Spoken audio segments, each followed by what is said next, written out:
অনেক দিন হয়ে গেল এক জায়গায় একটানা বসে আছি। এবার কিছুদিনের জন্য একটু হাওয়া পরিবর্তন করতে হবে। হুজির, জি আগে হুজুর, আমাকে কিছু বলবেন? মুর্শিদাবাদে অনেক দিন হলো পড়ে আছি।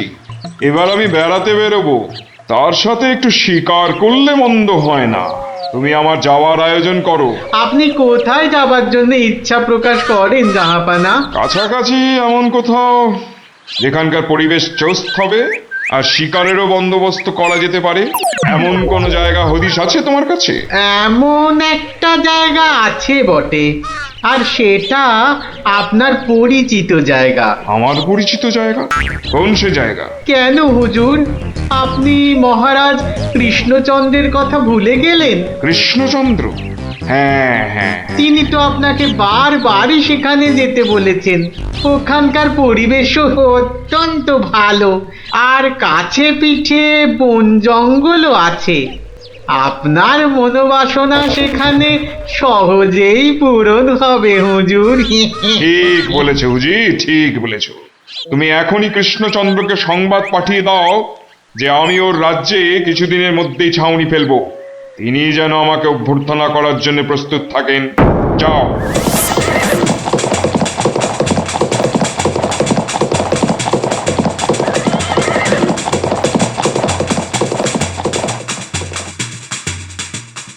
বন্ধুগণ, আজকে আমার কাছে একটা বড়ই গুরুত্বপূর্ণ খবর আছে।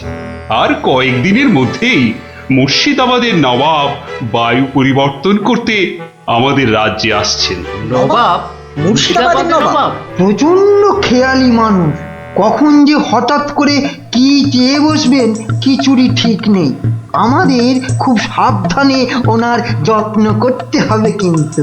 হ্যাঁ, তাছাড়া উনি রাজসভায় আসবেন না, রাজধানীর উত্তর দিকে যে বিশাল অরণ্য আছে তার পাশে ছাউনি ফেলবেন আর শিকারও করবেন। নবাবের আরাম বিরামের যাতে কোনো ত্রুটি না হয় সেজন্য আমরা সবাই সজাগ থাকব।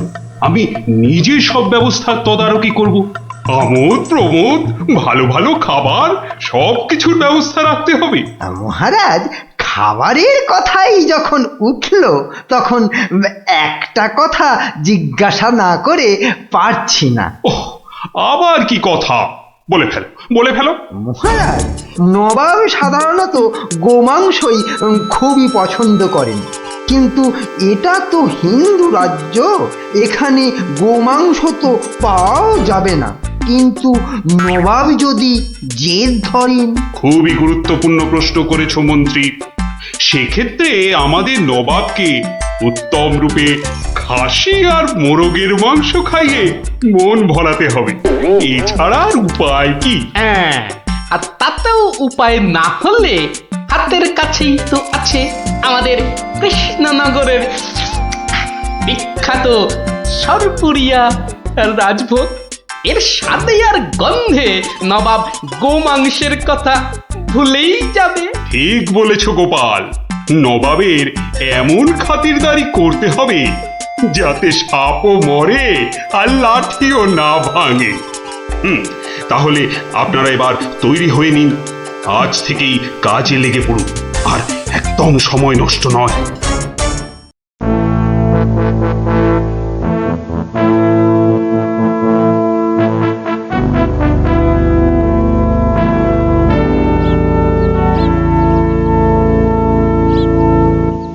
বাহ, বহুত খুব, বড়ই জবরদস্ত চিজ। কি নাম বললেন এই খাবারের? আগে হুজুর, সরপুরিয়া আমাদের রাজ্যের একবারে সব থেকে জনপ্রিয় মিষ্টি। তা আমাদের বাবুর্চিকে শিখিয়ে দিলে সে এরকম জবরদস্ত জিনিস নিশ্চয়ই পাকাতে পারবে। নিশ্চয়ই, নিশ্চয়ই জাহাপনা। তাছাড়া মোগলাই খানার সাথে সরপুরিয়া বেশ ভালোই লাগবে বোধহয়। ভালোই লাগবে। আর তার সাথে একটু মোগলাই গরম মশলা মেশালে স্বাদ আরো বেড়ে যাবে। মিষ্টিতে গরম মশলা? বাবার জন্মেও শুনিনি। কিছু কি আপনি বলতে চাইছেন? না না না না না না মানে আপনার ভাবনা খুবই ভালো হুজুর। আমাদের ময়রা আপনার বাবুর্চিকে সব শিখিয়ে দেবে। গেলুম বাবারে। কি হলো, বাইরে এত গোলমাল কিসের? একবার দেখো তো। গেলুম গেলুম বাবারে। মেরে ফেললে এ কি? দিয়ে দিলে রে। এ কি অবস্থা হয়েছে তোমার? কে এমন করলো? হুজুর হুজুর ষাঁড়, ছাউনিতে ষাঁড় পড়েছে হুজুর, ষাঁড়। ষাঁড়? ষাঁড় এলো কোত্থেকে? কিচ্ছু বুঝতে পারছি না হুজুর, কোত্থেকে যেন এসে পড়েছে। এই পুরো শিবির একেবারে লন্ডভন্ড করে দিচ্ছে হুজুর।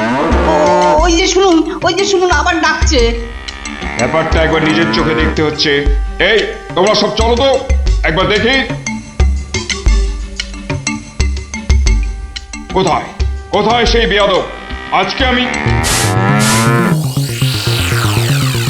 বাহ, বাহ, বাহ, বাহ, বাহ, বাহ, বাহ, বাহ, বহুত খুব, কি চমৎকার ষাঁড়, কি নধর দেহ, যেন তেল চুইয়ে পড়ছে। আহ, একবারে জবরদস্ত গোস্ত। হুজুর আমরা সবাই মিলে এখনই ওটাকে তাড়িয়ে দিচ্ছি। এই না না না না, দাঁড়িও না, ইসকো পাকড়ো। পাকড়ো মানে? কি সুন্দর শরীর, চমৎকার মাংস হবে। বেটাকে ভালো করে ধর, আর শুনে রাখ, কাল এই ষাঁড়টাকেই জবাই করে আমার খানা পাকানো হবে। হুম? এই মাটি করেছে, এই যে মহারাজ কৃষ্ণচন্দ্রের পিতৃশ্রাদ্ধের বিসৎসর্গ সার এবার নবাবের কবলে পড়েছে। ওর আর রক্ষে নেই। যাই তাড়াতাড়ি রাজসভায় যেতে হবে।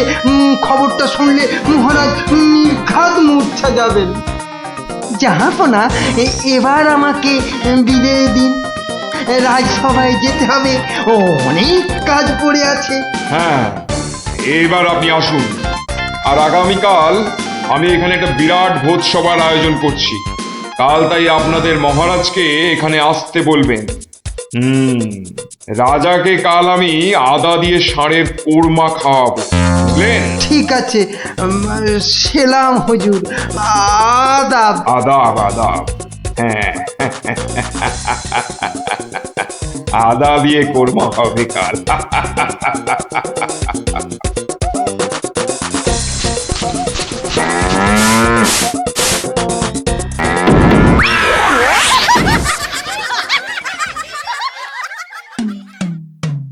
একই কথা শোনালে মহামন্ত্রী, এ আমি কি চরম ধর্ম সংকটে পড়লাম। আমার পিতা শ্রাদ্ধে উৎসর্গ করে ষাঁড়টাকে ধর্মের নামে ছেড়ে দিয়েছিলাম। বৃষোৎসর্গের বৃষ মারা পড়লে যে আমার পিতৃপুরুষ নরকে যাবে। কিন্তু নবাবের হাত থেকে ওকে উদ্ধার করার উপায়ই বা কি? নবাব যাকে খেতে চাইছেন তাকে ছিনিয়ে আনার চেষ্টা মানে তো রাজদ্রোহ বই তো কিছু নয়। তাই তো, ওরে বাবা, সর্বনাশ হয়ে গেল, সর্বনাশ হয়ে গেল। হিন্দুর নগরে গো হত্যা হলো। আমার পিতৃপুরুষের নরকবাস হবে, কোনো উপায় নেই ঠেকাবার। যত সব বদমাশ নবাব। আমাদের এ কি সর্বনাশ হলো, কি সর্বনাশ হলো! থামুন, বিপদের সময় একটা বুদ্ধি দেওয়ার নাম নেই, আবার নাকি কান্না কাঁদতে লেগেছে। সবাই সবাই একদম চুপ করে থাকবেন। আমাকে আমাকে একা ভাবতে দিন তো, দেখি দেখি কোনো শেষ রক্ষা করতে পারি কিনা। আগে মাফ করবেন মহারাজ, আমার উপর ভার দিলে আমি ষাঁড়টাকে নবাবের কবল থেকে খালাস করে আনতে পারি। কার সাথে টক্কর দিতে হবে বুঝতে পারছো? এ হলো স্বয়ং মুর্শিদাবাদের নবাব। আমার উপর ভরসা রাখুন মহারাজ, আমার জেদ তো আপনি ভালো করেই জানেন। তুমি বোধহয় নবাবকে ঠিকভাবে চেনো না। নবাবের মতো বদরাগী লোক রসিকতায় ভোলেন না। আপনাদের নবাবও কিন্তু আমাকে সম্যকভাবে চেনেন না। আপনি বলুন না মহারাজ, আমার দৌড় ওনার জানা আছে কি? তুমি ঠিক কি করতে চাও? আমি তো কিছুই ভেবে কুল পাচ্ছি না। আপনি শুধু একটা ছোট্ট কাজ করুন। ছোট্ট কাজ? ছোট্ট কাজ কিরকম? শুনুন মহারাজ, আর আপনি নবাবের নামে একখানি পত্র পাঠান। আমার কথা বলুন, বলুন বলুন বলুন, আপনি আমাকে পাঠাচ্ছেন। তোমাকে পাঠাচ্ছি কেন? কেন? স্রেফ নবাবের মনটা একটু ফুরফুরে করে দেবার জন্য আপনি আমাকে পাঠাচ্ছেন। গোপাল, আমার কিন্তু ভয় করছে। তুমি কাজ হাসিল করতে পারবে তো? ধরে নিন আপনার ষাঁড় আপনি ফেরত পেয়ে গেছেন। দেখুন এবার আপনার গোপালের খেল দেখুন। বেশ, তোমার কথা মতোই কাজ হবে।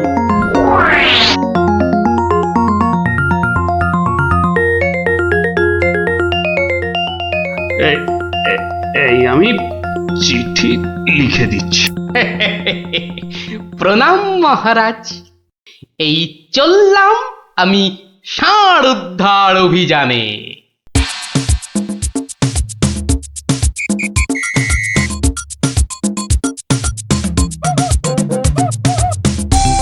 সেলাম হুজুর, আপনার চরণে এই দাসের শত কোটি সেলাম। আরে এ কে উজির? জাহাপানা, এ হলো গোপাল ভাঁড়, মহারাজ কৃষ্ণচন্দ্রের সভার একজন রসিক লোক। নবাবের দিল খুশ রাখবার জন্যেই রাজাজি একে পাঠিয়েছেন। দিলখুশ? হ্যাঁ, বেশ বেশ। গোপাল, তোমার নাম আমি শুনেছি বটে। ঠিক আছে, তুমি আমার দিল খুশ করে দাও। হ্যাঁ, মাফ করবেন জাহাপনা, আমি এসেছিলাম আপনার দিল খুশ করার জন্য, কিন্তু এখানে এসে আমার দিল নাখুশ হয়ে গেল হুজুর। কেন কেন কেন কেন? আমি একটা বিচ্ছিরি দৃশ্য দেখতে পেয়েছি এখানে। ইস, ছ্যা, ছ্যা, ছ্যা, ছ্যা, ছ্যা, ছ্যা, থু, থু, থু, থু, থু, থু। কি দৃশ্য তুমি দেখলে যে এত নফরত? হুজুর, ওই নোংরা সাপটা কেন আপনার পবিত্র শিবিরে বেঁধে রেখেছেন জাহাপনা? নোংরা বলছো কেন? বেশ তাগড়াই আছে, ভালো গোস্ত হবে। হ্যাঁ হুজুর, খেয়ে ফেলুন, খেয়ে ফেলুন, যত তাড়াতাড়ি পারেন সাপটাকে খেয়ে ফেলুন। তুমি হিন্দু হয়ে ষাঁড় খাওয়ার কথা বলছো? হুজুর, ওই সাপটা বড়ই নোংরা। ও যা উৎপাত করে, গোটা দেশের লোক ওর জ্বালায় একেবারে অস্থির হয়ে যায় হুজুর। কে উৎপাত করে? গুটিয়ে দেয়? না হুজুর, তাহলে তো ল্যাটা চুকেই যেত। কিন্তু ওই সার যা করে, এই ও আমি মুখে আনতে পারবো না হুজুর। রামো রামো ওয়াক ওয়াক, থু থু থু। আরে বলেই ফেলো না, কি কাজ করে? কি আর বলবো জাহাপনা, ওর জ্বালায় মাঠে কারোর বড় বাইরে করার উপায় নেই। কেন কেন কেন? কেন বলবো? বলেই ফেলি। হ্যাঁ, মানে ও মল ভিন্ন, মানে ওই ওই নোংরা ভিন্ন আর কি। আর কিছুই খায় না, মানে ওই গু খেকো সাপ। গু খেকো ষাঁড়? হুজুর, সাপটা ওই গুয়ের লোভেই মাঠে মাঠে ঘোরে। কোনো লোককে মাঠে বসতে দেখলেই হলো তাকে গুটিয়ে একেবারে তুলে দিয়ে তুলে দিয়ে? তার ময়লাটা খেয়ে ফেলে। ছি ছি ছি, ছ্যা, ছ্যা, ছ্যা, ছ্যা, ছ্যা, ছ্যা। হ্যাঁ জাহাপনা, ওকে আপনি ওই যত তাড়াতাড়ি খেয়ে ফেলুন। হ্যাঁ, ওকে আপনি যত তাড়াতাড়ি খাবেন ততই আমাদের মঙ্গল। এই, দেশের লোক নিশ্চিন্ত হয়ে মাঠে বসুক। তবা তবা তবা তবা, এই ষাঁড়ের মাংস আমি খেতে চেয়েছিলাম। আপনি কি অসুস্থ বোধ করছেন জাহাপনা?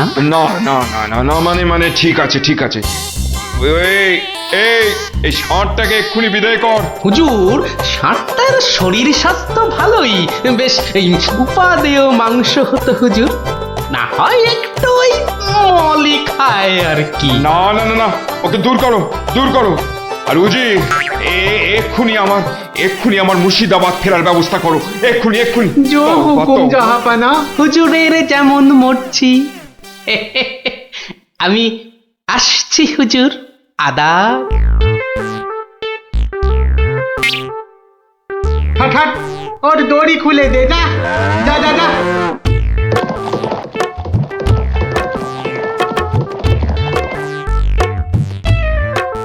ধন্য ধন্য তুমি গোপাল, চমৎকার চমৎকার। তুমি ভাবা যায় না, তুই আজ আমাকে ধর্ম সংকট থেকে বাঁচালে। মন্ত্রী মন্ত্রী, গোপালকে 2000 টাকা পুরস্কার দাও এক্ষুনি। মহারাজের জয় হোক। ব্যাস নবাব ষাটটাকে ছেড়ে দিয়ে মুর্শিদাবাদ পালালেন, আর আমাদেরও ঘাম দিয়ে জ্বর ছাড়লো। তোরা সব খুশি তো? হ্যাঁ, এবার তাহলে আমি রাজসভায় যাই। কাল কিন্তু আর একটা গল্প বলতে হবে। আচ্ছা বাবা, আচ্ছা, বলবো বলবো।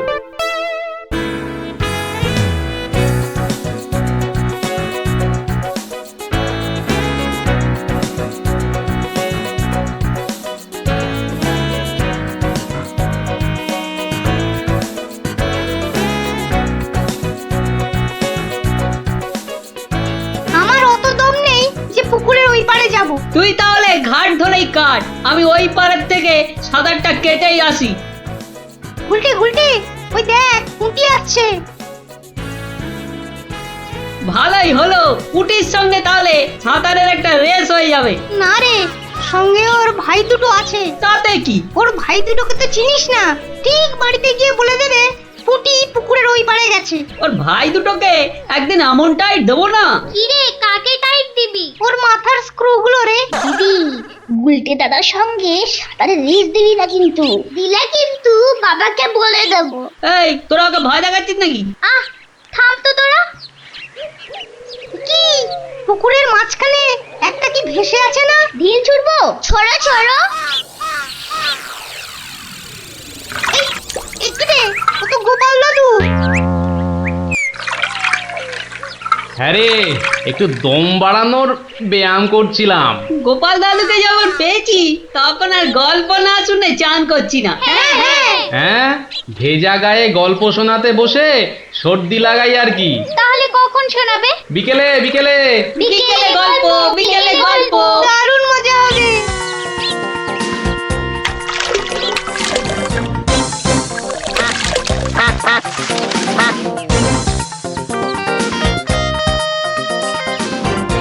গোপাল দাদু আজ বড্ড দেরি করছে। ওরে সবুরে মেওয়া ফলে। ঠিক বলেছিস। আচ্ছা পুটি, তুই বইয়ের ওই প্রবাদ বাক্যের জায়গাটা খুব ভালো করে পড়েছিস না রে? আওয়াজ শুরু করলি তো, সব সময় পড়া পড়া। ওই তো গোপাল দাদু। দাদু, আমরা তোমার জন্য কখন থেকে বসে আছি। বসে বসে কুমোদ ধরে গেল। চল চল চল, আর দেরি না করে শুরু করি তাহলে গল্প।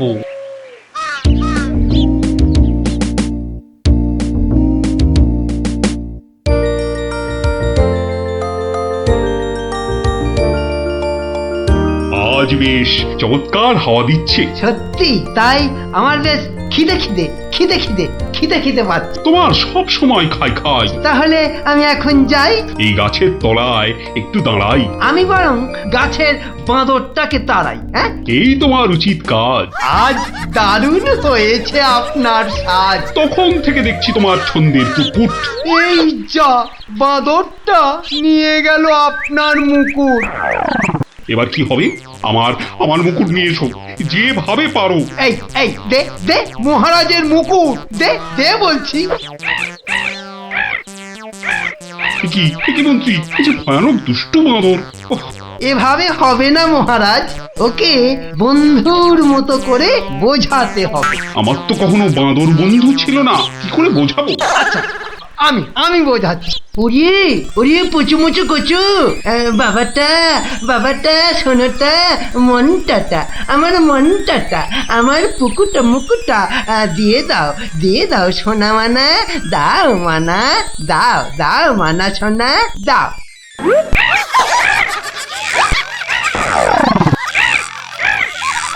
এই যে তোমাকে ভেঙাচ্ছে মন্ত্রী। তাই তো মনে হচ্ছে। তবে রে, এবার ঢিল ছুরি, হ্যাঁ ছুরি। এ কি বাচ্চাদের ঢিলে ছোড়াছুড়ি হচ্ছে মন্ত্রী? যেভাবে হোক আমার মুকুট এনে দাও, আর কেউ এখানে এসে পড়ার আগে। কি মুশকিলে পড়লাম, এবারে কেউ এসে না পড়ে। মন্ত্রী, গোপাল না ওটা? উহ, যেখানে বাঘের ভয় সেখানেই সন্ধে হয়। তুমি কি গোপালকে বাঘ মনে করছো নাকি? না না, বলছি গোপালের চোখে এই ঘটনা পড়লে লজ্জার আর শেষ থাকবে না। তার বলতে শেষে কিনা মহারাজের মুকুট বাঁদরের মাথায়।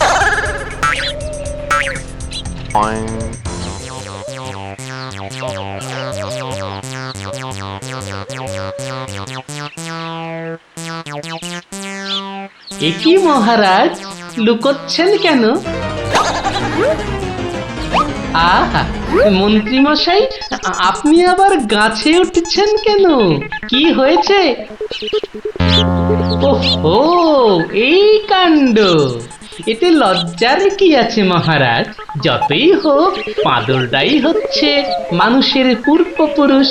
এত বকবক না করে বাঁদরটার মাথা থেকে মুকুটটা নিয়ে এসো দেখি। সে তো আনবই মহারাজ, তবে আপনার মতো গাছে উঠে নয়। এই, আমার মাথার পাগড়ি টান দিচ্ছ কেন? আরে মুখটা বন্ধ রেখে দেখে যান না মশাই। গোপাল, এটা কিন্তু বাড়াবাড়ি হয়ে যাচ্ছে বলে দিচ্ছি। বাড়াবাড়ি নয়, বাড়াবাড়ি নয়, বরং হচ্ছে বাঁদরের সঙ্গে মুকুটের ছাড়াছাড়ি। মহারাজ, আপনার মুকুট। আসি মহারাজ, এবার মাথায় মুকুট পরে বাইরে বেরোলে দয়া করে হাত দিয়ে ধরে রাখবেন। মন্ত্রী মশাই, আপনি বরং একটা দড়ি দিয়ে পাগড়িটা বেঁধে রাখবেন, কেমন? আসি।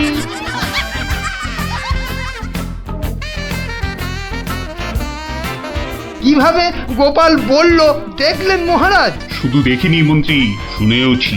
এর একটা বিহিত করতেই হবে, করতেই হবে। তুমিও ভাবো আর আমিও ভাবি।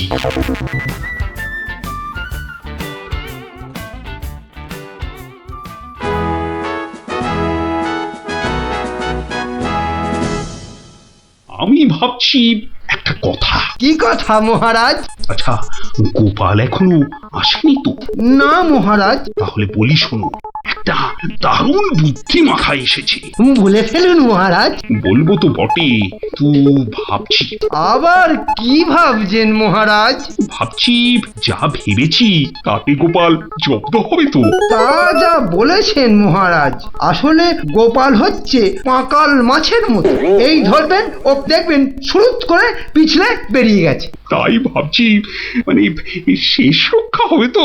আবার ভাবছেন মহারাজ? না না, অনেক ভেবেছি, আর একদম ভাববো না। তাহলে মহারাজ যা ফোন দিয়ে এঁটেছেন সেটা কি করবেন? তোমার উপর প্রয়োগ করে দেখাবো যত সব। আগে গোপালকে আসতে দাও, তারপর আস্তে আস্তে সইয়ে ওকে আমি জব্দ করব। ও হো হো হো, গোপালের কথা ভেবে না আমার এখনই দারুণ আনন্দ হচ্ছে। কি নিয়ে মহারাজ মন্ত্রীর কানে গুজুর গুজুর করছেন? দেখতে হচ্ছে।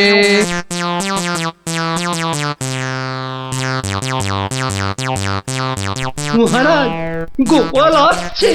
আরে আসুন গোপাল বাবু। জানতাম কোন ফোন দিয়েছে। দেখা যাক। একি মহারাজ, আমার মতো অধমকে কি বাবু বলাটা ঠিক হলো মহারাজ? বুদ্ধিতে তুমি শ্রেষ্ঠ, তাই তোমাকে বাবু না বললে অপমান করা হয় নাকি? গোপালের মান তার আবার অপমান? ঢং! মহারাজ, এই ছোট্ট একটা বলের মতো মানুষের যখন মানই নেই, তখন আবার অপমানের কথা আসছে কেন? ইস, তোমার যখন পছন্দ নয় তখন তোমাকে গোপাল বাবু বলবো না, কিন্তু তাহলে কি বলবো? কেন মহারাজ? ও তো আমাদের শুধু গোপাল নয়, একেবারে নাড়ু গোপাল। বাবা মন্ত্রী, এই এতক্ষণে একটা ঠিকঠাক কথা বলেছ। নাড়ু গোপাল? তা বাবা নাড়ু গোপাল, কাল রাতে একটা স্বপ্ন দেখেছি, আর সেই থেকে আমার ভাবনার আর শেষ নেই। কেটে গেছে তো কালকের রাত, স্বপ্ন তাহলে আপনার নষ্ট ভাত। স্বপ্নটা যে মনের কোণায় বারবার উঁকি মারছি। তাহলে মনের কোণের দরজাটা বন্ধ করে দিন।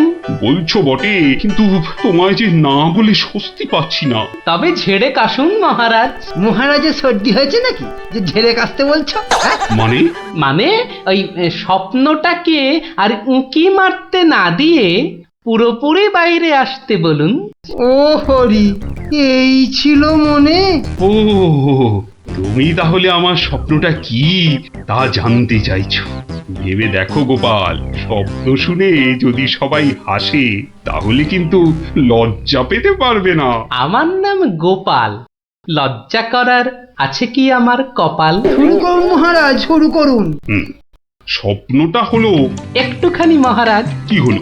কিছু না মহারাজ, আসলে এটা তো স্বপ্ন, তাই চোখ খুলে শুনলে ঠিক বুঝতে পারবো না। তাহলে কি করে শুনবে? হ্যাঁ? তাই আমি চোখ বুজে আরাম করে শুয়ে মহারাজ। তাহলে শুয়ে পড়ো। যতই হোক আপনি স্বপ্ন দেখেছেন পালঙ্কে শুয়ে, তাই বলছি ওই নিদেন পক্ষে অন্তত একটা খাটে যদি পেতাম। যত সব। এই, কে আছো? একটা খাট নিয়ে এসো। হ্যাঁ।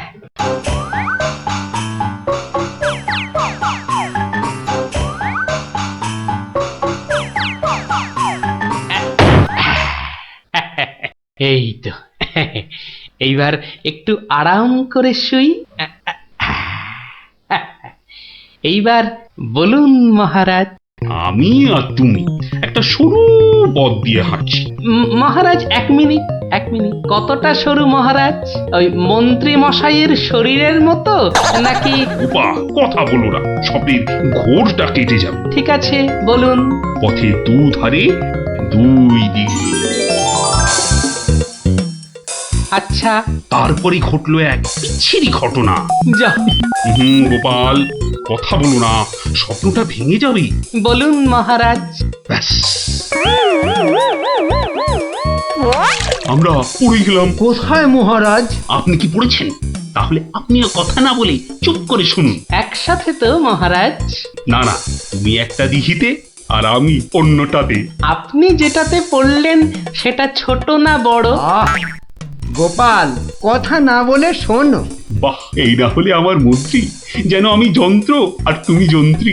ছোট বড় জানি না, শুধু এটুকু দেখলাম, আমি যেটাতে পড়লাম সেটা ক্ষীরের দিঘি, আর তুমি যেটাতে পড়লে সেটা হলো গুয়ের।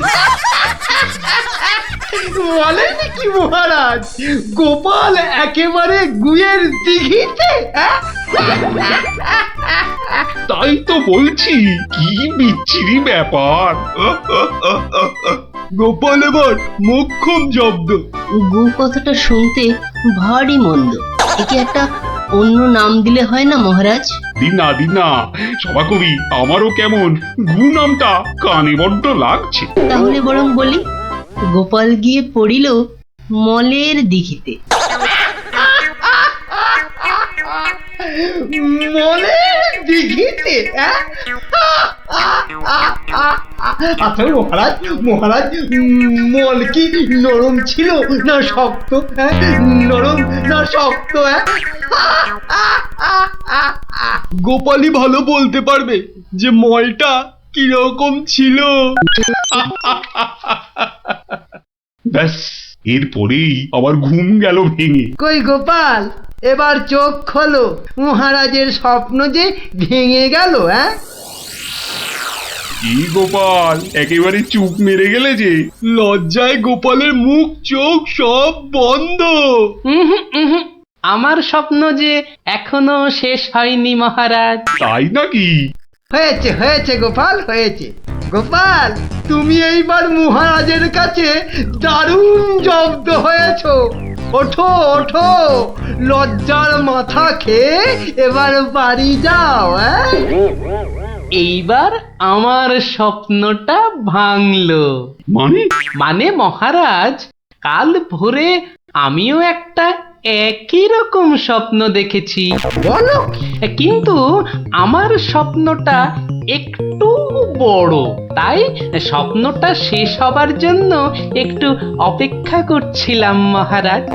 আর জানেন তো মহারাজ, ভোরের স্বপ্ন সব সময় সত্যি হয়।